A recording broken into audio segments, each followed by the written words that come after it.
These are the cars in question, and it's our job to decide which is best.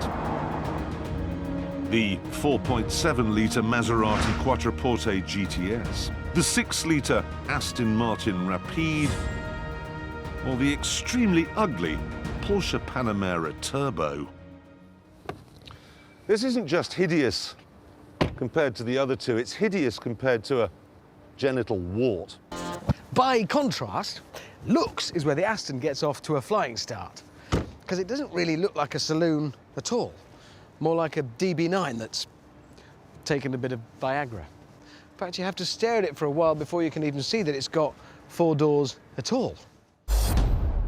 The Quattroporte has now been with us for 6 years, but if anything, over that time, I think it's got even better looking. Oh, it has. You're not joking. Look at it. I remember when this first came out, I thought it looked like a Vauxhall Cresta. Yes, you did. But now it's just spectacularly well balanced. It's just cool though as well, isn't it? Because when you see someone getting out of these, the passers-by go, because it's like a mafia hitman. I like these. Oh, those are spectacular. They work for me. When you sum up the looks of these, you've got the ballet dancer, the hitman, and someone who's been... Found at the bottom of a lake after 2 weeks. Yes, and this is the man who threw him there. Having examined the outside of the cars, we thought we'd take a look at the insides, where there were some issues. In the Aston Martin, you need fingers like cocktail sticks to operate any of the buttons.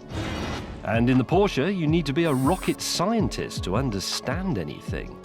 But worst of all is the Quattroporte. This is always going to be a bit of a problem for a small car maker because, well, Mercedes-Benz, they've probably got 1,000 people employed just to decide where the buttons go on the sat-nav. But with Maserati, you sort of get the feeling that a man turns up on Tuesday and goes, here it is okay. And that's why it's blindingly difficult to operate everything in here. As we shall now demonstrate. Chaps, give me a straightforward I'll give you a task, okay? Adjust the clock. Okay.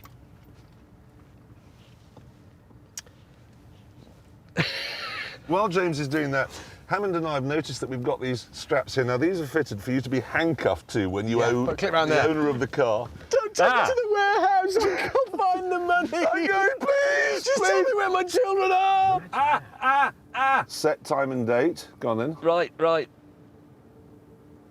Manual, semi-automatic. Oh, these are the weapons.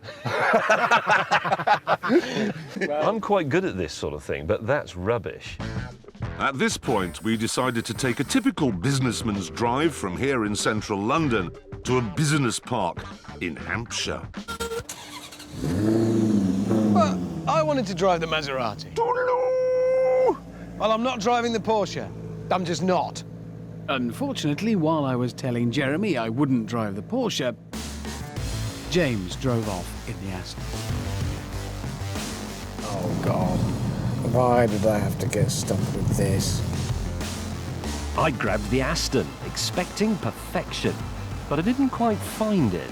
You pay £91,000 for the Maserati, £97,000 for the Porsche, and then £140,000 for this.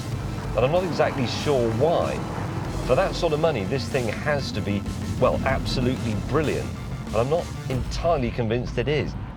It's a bit jiggly. I know it's a sort of supercar, but it's supposed to be luxurious and comfortable as well. When it comes to criticism, though, you should have heard Mr. Grumbletrousers. It's sort of massive for one thing. I'm scared I might knock over a building. Oh, God. It's got a stop-start. So the engine stops when you stop and then starts when you hit the pedal to move away. What's to save petrol?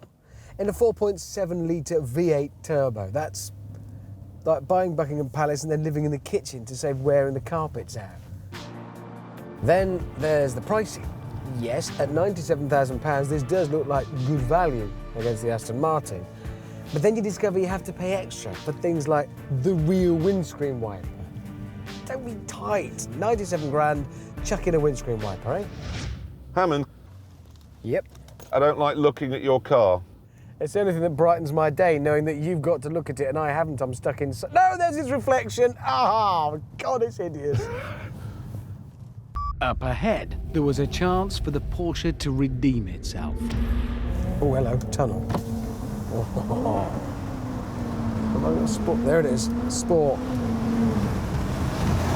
Ah, no noise at all.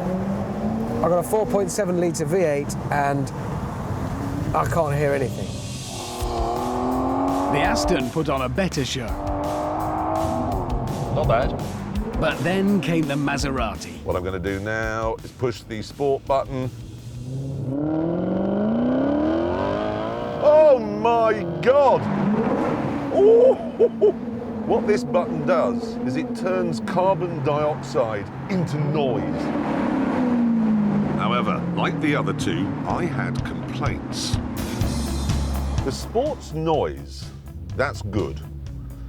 The trouble is they've also fitted it with sports suspension and that's not good.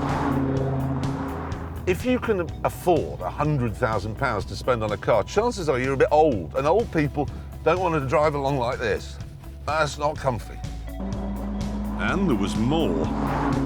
I honestly thought James was being stupid, but he isn't. I can't fathom anything out. There are buttons I've just found on the back of the steering wheel. 6 of them. No idea what they do.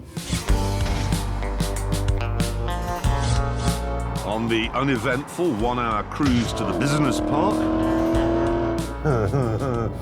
Do I care that I don't know what the buttons do? No. I worked out a way to describe the unhinged but bewitching Quattroporte. Owning this car is like owning a 2-year-old child. It's really annoying for a loss of the time, but if someone tried to take it away from you... You'd kill them. You'd kill them. Then, since the park was closed, we decided to turn it into a racetrack. And in the Maserati, Hammond quickly got what I was on about. Oh my word!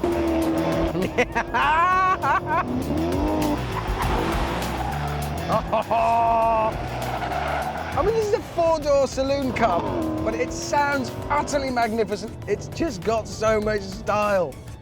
I don't care what the flaws are. I don't care if it picks its nose and farts in bed. I love this thing.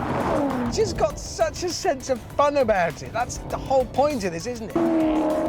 Even if you're trying to keep that lid down. Mind you, the Aston wasn't bad either. You know what this is? I'll tell you exactly what this is. It is exciting.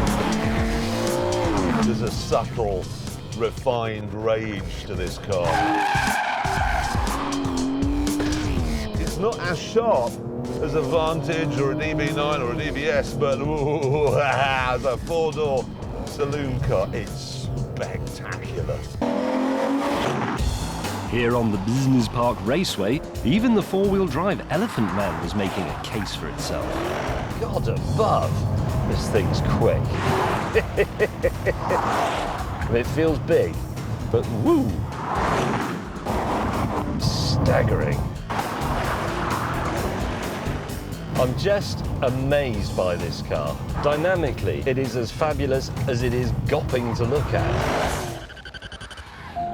Frankly, we could have fooled about all day in these cars, but we decided to introduce a bit of science by laying out a course and then summoning the head of accounts.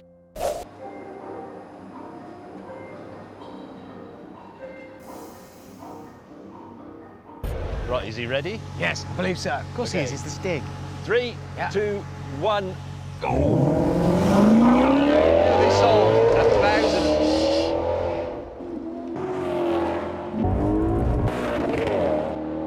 What were you going to say? Well, I was going to say that they sold 1,000 of those Maseratis over a 5-year period, but over the same 5 years, they sold nearly 15,000 Mercedes S-Classes. He's coming back.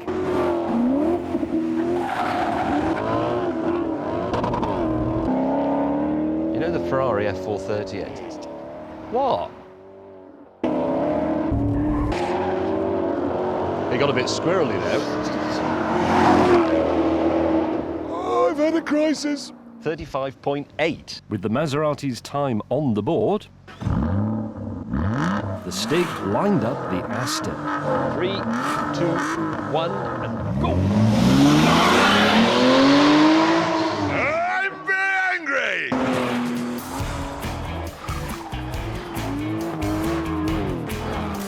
But why is it so expensive? I think they're charging 140,000 because they can. Yeah.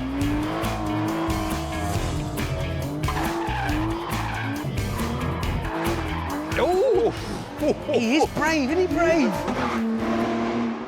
Okay, the Aston Martin Rapide. Go on then. There's your Maserati 3581. Yeah. Rapide 3525. So 50 grand and you go 0.6 of a second faster around Farnborough Business Park. It's an important piece of consumer advice. Spend an extra 50 grand for that. Right, it's time now for the Porsche.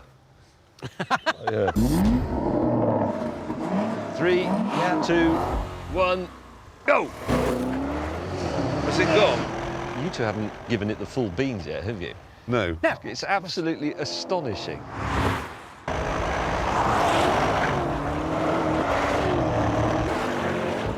I have to say, I like the look of it now. You can't see. No, it's behind that building.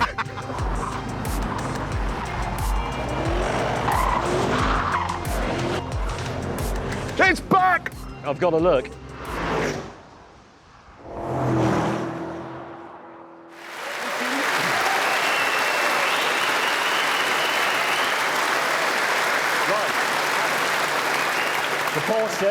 The Porsche did it in 35.1, which is only a tenth of a second faster, but nevertheless, that thing, I think, is astonishingly fast. It is, yeah.